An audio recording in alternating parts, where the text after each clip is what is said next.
합니다. 하나님은 유다에 알려지셨으며 그의 이름이 이스라엘의 크시도다.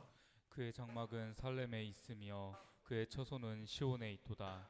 거기에서 그가 화살과 방패와 칼과 전쟁을 없이 하셨도다. 셀라. 주는 약탈한 산에서 영화로우시며 존귀하시도다. 마음이 강한 자도 가진 것을 빼앗기고 잠에 빠질 것이며 장사들도 모두 그들에게 도움을 줄 손을 만날 수 없도다. 야곱의 하나님이여 주께서 꾸짖으심에 병과 말이 다 깊이 잠들었나이다. 주께서는 경외받을 이시니 주께서 한번 노하실 때에 누가 주의 목전에 서리이까. 주께서 하늘에서 판결을 선포하심에 땅이 두려워 잠잠하였나니. 곧 하나님이 땅의 모든 온유한 자를 구원하시려고 심판하러 일어나신 때로다. 셀라. 진실로 사람의 노여움은 주를 찬송하게 될 것이요 그 남은 노여움은 주께서 금하시리이다. 너희는 여호와 너희 하나님께 서원하고 갚으라. 사방에 있는 모든 사람도 마땅히 경외할 이에게 예물을 드릴지로다. 그가 고관들의 길을 꺾으시리니 그는 세상의 왕들에게 두려움이시로다. 아멘. 할렐루야. 예, 우리 자옆사람과 한번 인사할까요? 잘 오셨습니다. 잘 오셨습니다. 오늘 말씀은 하나님의 승리를 찬양하는 시입니다. 우리가 이 시를 이해하기 위해서는 먼저 이 시의 배경에 대해서 알아야 되는데요. 여러분 혹시 70인역이라고 들어보셨습니까? 70인역. 예, 많이들 아마 들어보셨을 겁니다. 70인역은 주전 3세기경에 약 한 주전 200 BC 250년 경쯤인데요. 이집트의 알렉산드리아에서 그 당시에 이제 알렉산드리아라고 하는 큰 도시들이 몇 군데가 있었어요. 근데 이제 이집트에 이제 알렉산드리아가 있는데 거기에서 히브리어로 기록된 구약 성경을 헬라어로 번역을 했습니다. 당시 70명에서 72명의 학자들이 이 번역을 다 마쳤다고 해서 이제 편의상 70인역 이렇게 부르는데요. 당시 디아스포라 유대인들을 포함해서 이방인들은 헬레니즘 문화 속에서 이제 대부분이 이제 헬라어를 이제 일반적인 언어로 사용하고 있었고, 그래서 이제 이 히브리어를 잘 몰랐죠. 그래서 이 히브리어를 잘 모르는 디아스포라 유대인들 같은 경우는 헬라어로 번역된 구약 성경이 필요했던 겁니다. 예. 그래서 이제 구약 성경을 헬라어로 번역을 했는데 그걸 이제 70인역이라고 하는 거예요. 이 70인역은 유대 교회와 초기 기독교 사회에서 굉장히 중요한 역할을 했는데, 왜냐하면 예수님 당시에 이스라엘 사람들도 이 70인역으로 된 구약 성경을, 그러니까 히브리어로 된 구약 성경도 있지만 이 헬라어로 번역된 이 70인역 구약 성경을 많이들 보았습니다. 더군다나 신약 성경의 저자들이 구약의 말씀을 인용할 때도 히브리어 성경 본문에서 바로 인용하기보다 70인역, 그러니까 헬라어로 번역된 구약 성경에서 인용해서 갖다 쓰는 경우가 상당히 많이 있었어요.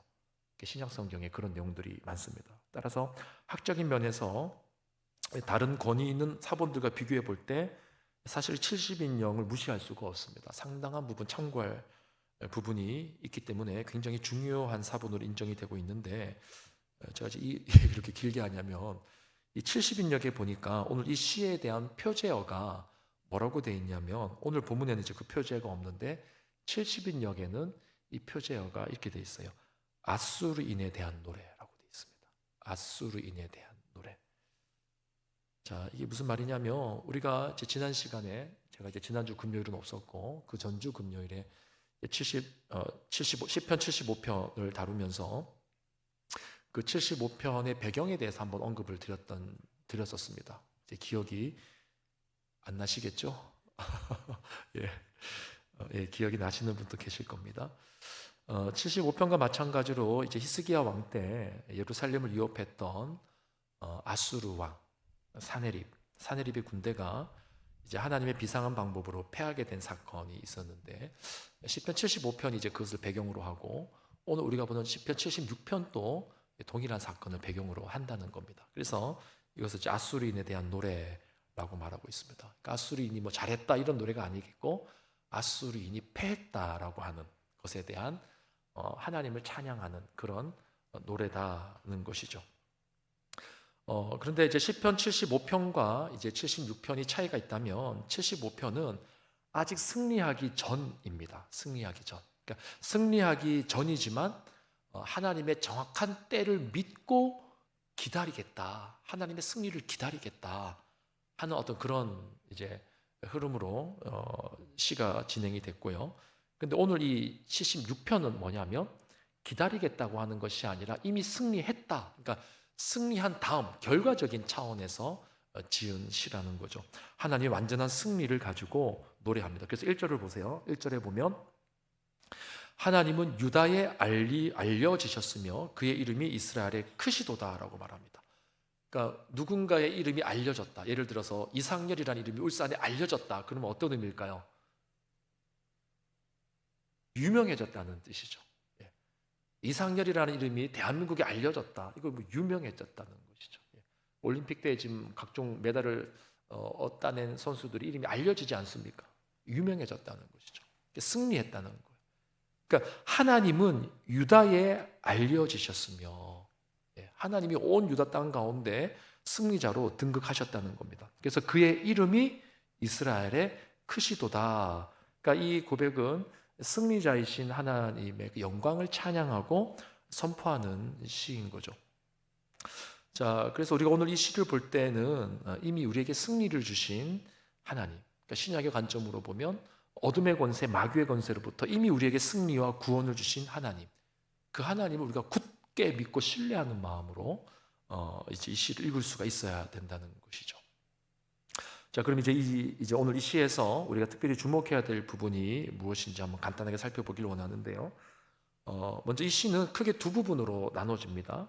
먼저 1절에서 6절까지가 이스라엘 가운데 함께 거하시면서 승리하신 하나님에 대한 찬양이고요. 두 번째로 7절에서 12절은 앞에서는 이스라엘과 함께 계시는 하나님인데 7절에서 12절은 뭐냐면 하늘 보좌에 계신 하나님이세요. 하늘 보좌에서 심판하시는 하나님, 이렇게 이제 묘사를 하고 있습니다. 자, 이 두 가지를 우리가 염두에 두면서 이제 오늘 각 파트에서 우리가 주목해야 될 내용이 뭔가를 한번 생각해 봤으면 좋겠습니다. 먼저 첫 번째로 이제 1절에서 6절 말씀에서 우리가 주목할 내용이 뭐냐면 바로 2절과 3절 말씀입니다. 우리 2절, 3절 같이 한번 읽어볼까요? 2절, 3절 시작. 그의 장막은 살렘에 있으며 그의 초소는 시온에 있도다. 거기에서 그가 화살과 방패와 칼과 전쟁을 없이 하셨도다. 셀라. 자, 이게 무슨 말이냐면 여기에 보니까 지금 시인이 그의 처소는 이러고 있어요. 그의 처소. 그러니까 하나님의 처소를 지금 강조하고 있는 거예요.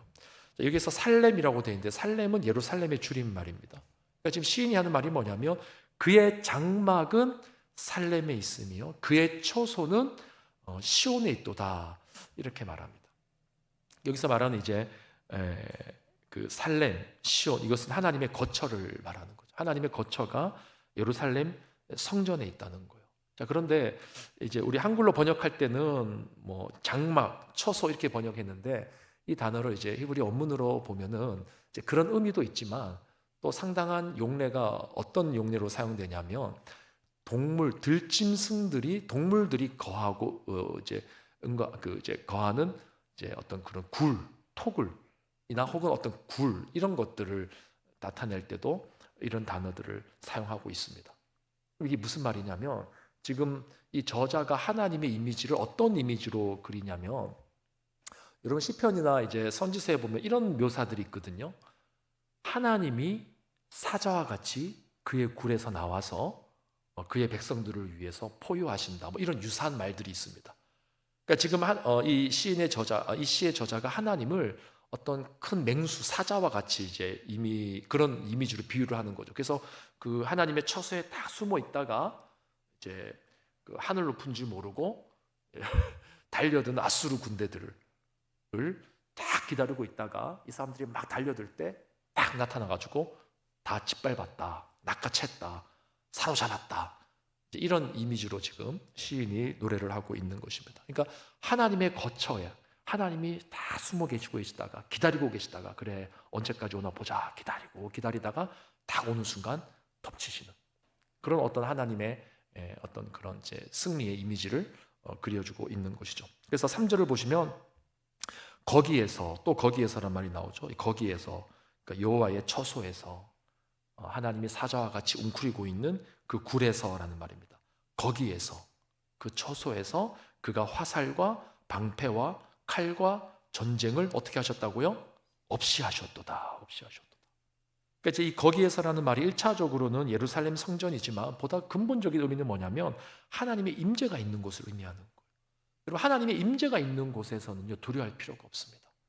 아무리 주변이 우리를 둘러싸고 적들이 몰려와도, 그래서 뭔가 우리가 계속해서 공격당할 것 같고 마치 야수르 군대가 예루살렘을 포위한 것처럼 그렇게 우리를 다 옮겨 싸고 있어도 하나님께서 다 기다리고 계시다가 하나님의 임재가 있는 곳에서 하나님은 탁 나서신다는 것이죠.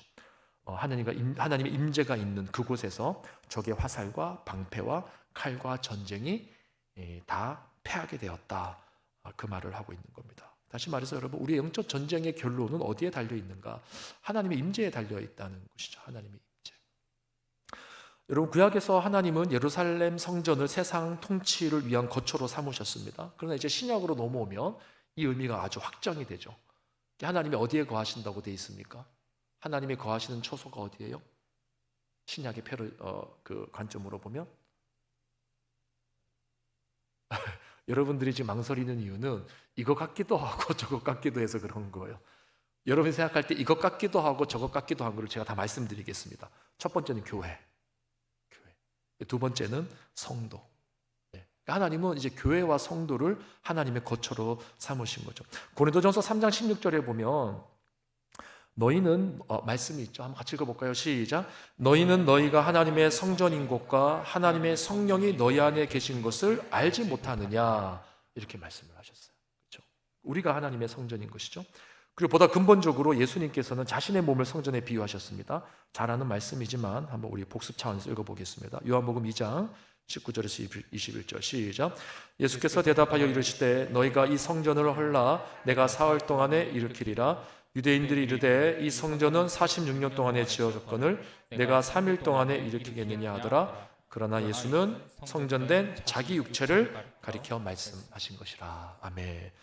자, 그래서 여러분, 이 두 군데의 말씀을 종합해 보면 참 성전이신 예수 그리스도를 우리 안에 모실 때 하나님께서 우리를 거룩한 성전으로 인정해 주시겠다는 거죠. 그리고 우리 안에 함께 거하시겠다고 말씀하시는 거예요.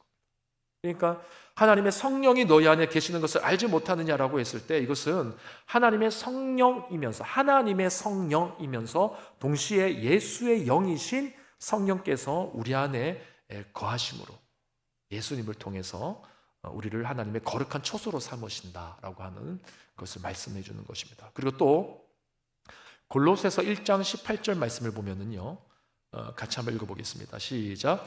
그는 몸인 교회의 머리시라. 그가 근본이시요 죽은 자들 가운데서 먼저 나신 이시니 이는 친히 만물의 으뜸이 되려 하시며. 아멘. 자, 즉 예수님께서 교회의 머리이시고 교회가 그의 몸이다, 이렇게 말씀하는 것입니다. 자, 그래서 여러분, 이제부터 우리의 모든 영적 전쟁의 승리의 비결은 어디에 있느냐? 여러분 안에 있는 거예요. 여러분 안에 예수님이 주인으로 완전히 자리를 잡으셨느냐에 달려 있다는 거예요. 우리가 하나님의 거룩한 성전으로서 우리 자신을 하나님께 온전히 헌신하고 드릴 때 그곳에서 주님께서 화살과 방패와 칼과 전쟁을 없이 해주신다라는 것입니다. 아울러 교회의 머리 대신, 교회가 주님의 머리 대심을 인정하고 주님의 말씀과 통치에 순종함으로 그분의 길을 따라갈 때, 그러니까 교회가 주님을 따라갈 때, 사실 이 교회가 주님을 따라간다는 것은 여러분들이 주님을 따라간다는 것과 같은 말이죠. 내가 주님을 따라가는 것과 같은 것 아닙니까? 그때 모든 영적 전쟁의 승리로 결론 맺게 되어진다는 것이죠. 그래서 우리가 이것을 기억하면서 다시 한 번 더 3절을 보면 거기에서 여러분 안에서 교회를 통해서 그가 화살과 방패와 칼과 전쟁을 없이 하셨도다, 이렇게 볼 수가 있는 것이죠. 자, 그리고 두 번째로 이제 우리가 살펴볼 것은 7절에서 12절까지의 말씀인데요. 여기서 우리가 주목할 부분은 11절 말씀입니다. 우리 11절 말씀 같이 한번 보겠습니다. 11절 시작. 너희는 여호와 너희 하나님께 서원하고 갚으라. 사방에 있는 모든 사람도 마땅히 경외할 이에게 예물을 드릴지로다. 아멘. 자, 이게 지금 무슨 말이냐면 이제 승리한 겁니다. 하나님의 승리를 경험했어요. 승리하신 하나님을 향한 온전한 찬양을 드릴 것을 선포하는데 그 찬양의 표현이 뭐냐? 그 영광을 올려드리는 표현이 뭐냐? 서원을 갚아라 이렇게 말합니다. 서원을 갚아라. 예물을 드려라 이렇게 말하고 있어요. 여러분, 전 여기에서 여러분에게 어떤 물질적인 차원에서의 헌금을 많이 하라는 말을 드리려고 하는 게 아닙니다. 오늘 본문에서 저자가 하는 말은 너희가 하나님의 승리를 경험했다면, 하나님의 구원과 하나님의 크심과 하나님의 임재를 경험했다며 이제는 그 하나님 앞에서 완전히 돌아선 삶, 하나님께 헌신된 삶, 이제는 살아야 된다는 거예요. 우리가 살면서 위기의 순간에 하나님께 간구하고 간절히 매달려서 하나님의 구원과 도움을 경험할 때가 얼마나 많습니까? 근데 우리가 자주 하는 생각이 뭐냐면 하나님께서 도와주셨는데 이거 우연히 했겠거니 이런 경우가 있어요. 우연히 맞아 떨어졌겠거니 이렇게 생각하는 경우가 꽤 있더라는 겁니다. 꽤 있더라는 거예요. 그리고 또 아예 그 자체를 잊어버리는 경우도 있어요. 입을 싹 닫고 제 과거에 살았던 삶을 그대로 반복하는, 이번만 살려주시면 내가 돌아서겠습니다 했는데 안 돌아서요. 안 돌아서고 그대로 살아가는 사람들이 있어요. 그거 하지 말라는 거예요. 이제 우리를 초소로 삼으시고 우리로 하여금 모든 영적 전쟁에서 승리하고 계신 하나님을 경험했다며 이제는 거기에 합당한, 그것에 합당한 삶으로 그분께 완전히 돌아서서 그분께 헌신된 삶을 살아라는 것입니다. 요즘에 제가 많이 하는 생각이 뭐냐면 내가 그저 교회 생활을 하는 자인가, 예수님을 따르는 자인가, 요즘에 그 생각 참 많이 합니다. 지난번 설교 때도 이 말씀 한번 드린 것 같은데요. 여러분, 전도할 때 교회 다니세요라고 묻는 것하고 예수님 믿으세요, 다른 거거든요. 전도할 때 교회 다니세요라는 말은 참 우리가 쉽게 할 수 있습니다. 훈련되신 분들은. 근데 가서 혹시 예수님을 따르고 계세요? 혹시 예수님을 믿으세요? 사실 이렇게 말하는 거는 쉽지는 않아요. 쉽지 않아요. 이 완전히 다른 겁니다. 교회 생활을 하면서 내가 이 교회 생활을 하고 있나, 예수님을 따르고 있나, 이 생각 요즘에 참 많이 하거든요. 이상하게 교회에 있는 시간은 더 많이 늘어나는데, 교회 안에서 할 일은 자꾸만 늘어나는데 왜 내 안에 내가 지금 예수님을 따라가고 있다라는 그런 확신이 없지? 라고 하는 질문이 어떤 본질적인 질문이죠. 그 질문이 내 안에 문득문득 요즘 올라올 때가 있어요. 우리가 신앙생활을 수십 년을 하고 교회 생활에 너무 익숙한데 과연 그 익숙함이 진정으로 내게 구원의 승리를 가져다 주신 예수님을 확신하고 예수님을 따르는 모습. 예수님께서 제자들에게 뭐라고 했습니까? 나를 따르라 그랬거든요. 나를 따르라. 나를 따르는 척하라 이게 아니잖아요. 교회 생활해라 이렇게 말씀하신 게 아니거든요. 나를 따르라 그랬어요. 우리가 교회에서 무슨 사역을 하든 무슨 헌신을 하든 교회에서 뭘 하든지 간에 그 모든 것은 내가 예수님을 따르는 일환이 돼야 된다는 것이죠. 근데 그거 없이 교회 생활을 아무리 많이 해봤자 공허할 수밖에 없는 거죠. 요즘에 제 안에 있는 공허함이 그런 공허함이 아닌가 그런 생각을 많이 해봐요. 사역을 이제 많이 하면서 내가 예수 따르고 있나? 내가 예수님을 따르면서 지금 이걸 하고 있나? 이런 생각을 하는 거예요. 우리는 예수님을 기준으로 삼는 것이 아니라 내 경험과 성격과 기질과 내게 익숙한 교회 생활이 기준이 될 때가 많다는 거죠. 그래서 그게 기준인 줄 알고 달려갔는데 어느 순간 정신 차려보면 이게 맞나 이런 생각이 드는 거죠. 여러분, 우리가 진정 예수 그리스도를 통한 하나님의 구원과 승리를 선물로 받았다면 우리는 그분을 따라가야 됩니다. 오늘 본문의 표현처럼 마땅히 경외할 이에게 예물을 드릴지로다. 헌금 많이 하라는 말 아닙니다. 여러분, 오해하지 마세요. 마땅히 경외할 이에게 예물을 드릴지어다. 그러니까 마땅히 우리가 경외해야 될 그 구원자 하나님을 우리가 따라가야 된다는 거죠. 그분께 우리의 삶을 헌신할 수 있어야 된다는 것이죠. 저는 오늘 밤에 여러분들에게 이 부분을 좀 도전하고 싶어요. 우리가 이 부분이 갱신되지 않으면 우리 교회는 변화가 안 일어날 겁니다. 저는 좀 단호하게 말씀을 드려서 죄송한데 분명해요. 우리는 교회에 익숙한 사람들이 많습니다. 교회에. 우리 교회 연령대를 보면 교회 생활에 익숙한 분들이 너무 많아요. 우리 젊은 세대들은 숫자도 적고, 그 교회 생활에 익숙한 부모 세대들을 보고 배운 자녀들이 많아요. 우리가 한번 갱신돼야 될 때가 왔어요. 내가 교회 생활에 익숙한가? 예수님을 따르고 있는가?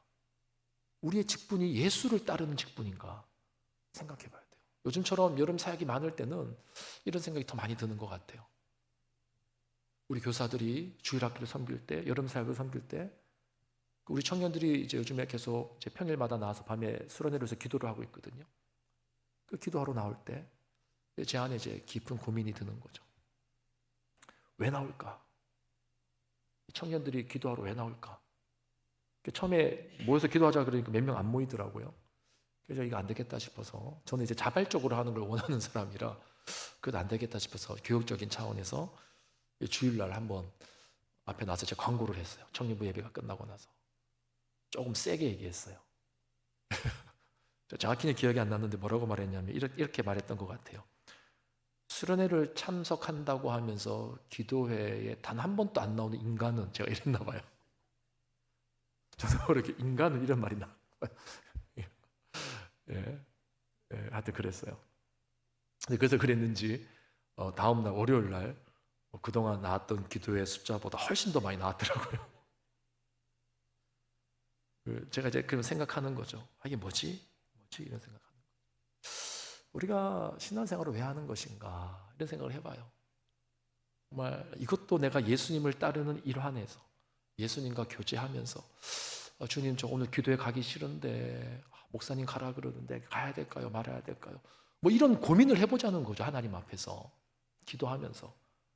씨름하는데 주님께서, 성령께서 우리 마음 감동에 어떤 우리 각자에 맞는 상황에 맞는 메시지로 그래도 가야 되지 않겠냐, 혹은 뭐 이런 식으로 말씀을 해주시면 거기에 순응하는 모습으로, 순종하는 모습으로 우리가 액션을 취할 때 그게 예수님 따르는 거 아니겠어요? 근데 모든 부분이 다 그런 거죠.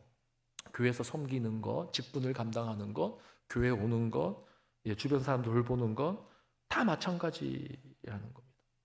우리는 우리에게 구원을 베풀어 주신 주님 앞에서 마땅히 경외할 이에게 소원을 갚고 예물을 드려야 되는 존재라는 거죠. 우리의 인생의 삶의 방향을 바꿔서 그분께 헌신해야 된다는 것이죠.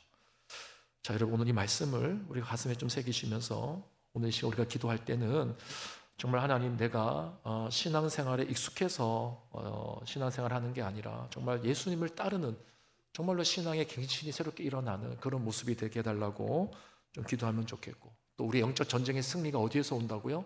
성전에서부터 온다고요. 하나님의 임재가 있는 곳에서부터 온다고요. 내 삶 속에 하나님의 임재를 사모하시고 그 임재가 내 안에서부터 임재가 더 크게 확장되어질 수 있도록, 그런 마음으로 오늘 우리 각자의 기도 제목을 가지고 하나님 앞에 기도하는 밤 되면 좋겠습니다. 우리 기도하기 전에 찬양할 때 찬양 순서를 좀 바꾸겠습니다. 나 주님의 기쁨 되기 원하네. 우리 찬양 먼저 하겠습니다.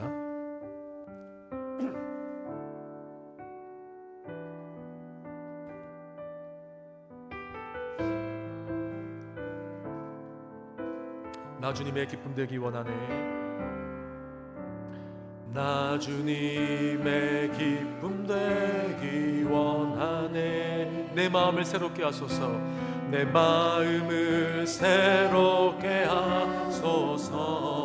새 부대가 되게 하여 주사. 새 부대가 되게 하여 주사.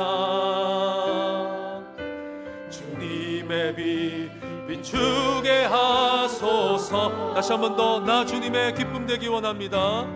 나 주님의 기쁨 되기 원하네. 내 마음을 새롭게 하소서.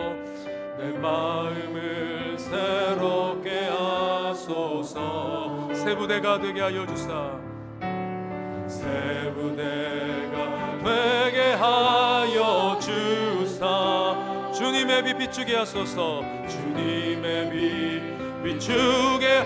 다시 한 번 더 우리 고백합시다. 나 주님의 기쁨 되기 원합니다. 나 주님의 기쁨 되기 원하네. 내 마음을 새롭게 하소서. 내 마음을 새롭게 하소서. 새 부대가 되게 하여 주사. 새 부대가 되게 하여 주사. 주님의 빛 비추게 하소서. 주님의 빛 비추게 하소서. 내가 원하는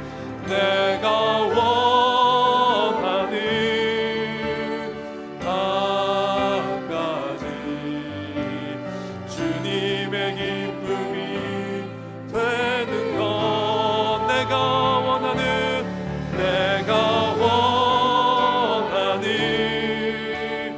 한 가지 주님의 기쁨이 되는 것. 우리 처음부터 고백합니다. 겸손히 내 마음을 드립니다. 겸손히 내 마음 드립니다. 아멘 아멘. 나의 모든 것 받으소서. 나의 마음 깨끗게 씻어주사. 나의 마음 깨끗게 씻어주사. 주의 길로 행하게 하소서. 내가 원하는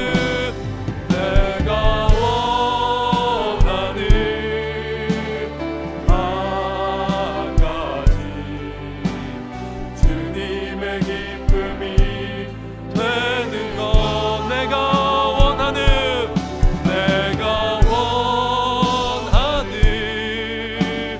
한 가지 주님의 기쁨이.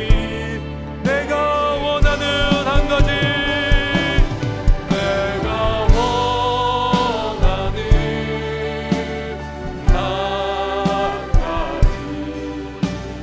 주님의 기쁨이 되는 것.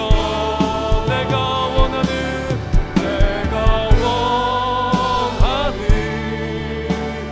한 가지. 이것이 우리의 기도의 제목입니다. 내가 원하는 한 가지.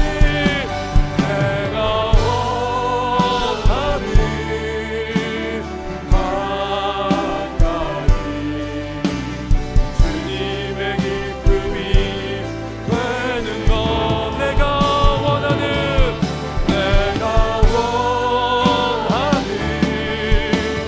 한 가지. 주님, 다시 한 번 더 우리의 마음을 새롭게 하며 주님 앞에 고백합시다. 내가 원하는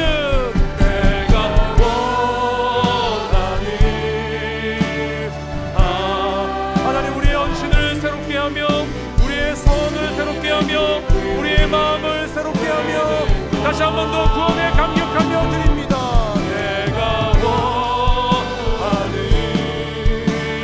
한 가지 주님의 우리 마음에 찰 때까지 다시 한 번 더 고백합시다. 내가 원하는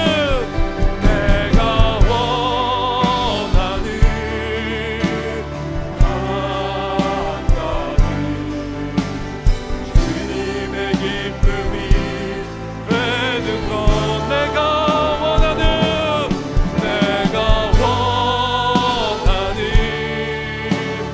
한 가지 주님. 우리 마지막으로 헌신하며 기도합시다. 내가 원하는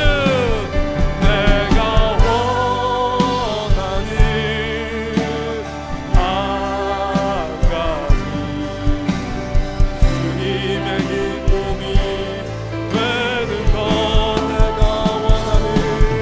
내가 원하는 한 가지 주님의 기쁨이 되는 것. 우리 시간 마지막으로 기도하며 각자의 기도로 마무리하실 터인데, 먼저 들은 말씀을 생각하면서 하나님, 내 삶에 하나님의 구원을 기뻐하며 구원받은 자답게 하나님 앞에 전적으로 헌신하며 예수를 따라가는 인생으로 전환하기를 원하오니 내 삶 가운데 우리 교회 가운데 이런 영적인 갱신이 일어나게 해달라고 기도하면 좋겠습니다. 두 번째로 기도할 때는 우리의 영적 전쟁의 승리는 하나님의 임재하심에 달려 있습니다. 하나님의 삶 속에 예수 그리스도 따를 때 하나님께서 우리 가운데 거저주시는 그 하나님의 임재를 충만히 경험하여 그 하나님의 임재로 우리의 영적 전쟁을 승리하며 나가는 우리 교회, 우리 가정, 우리 자녀, 우리의 인생이 될 수 있게 해달라고 주의 이름을 크게 한번 부르고 기도하시면서 각자의 기도 제목으로 마무리하시고 돌아가시기 바랍니다. 주의 이름을 크게 한번 부릅니다.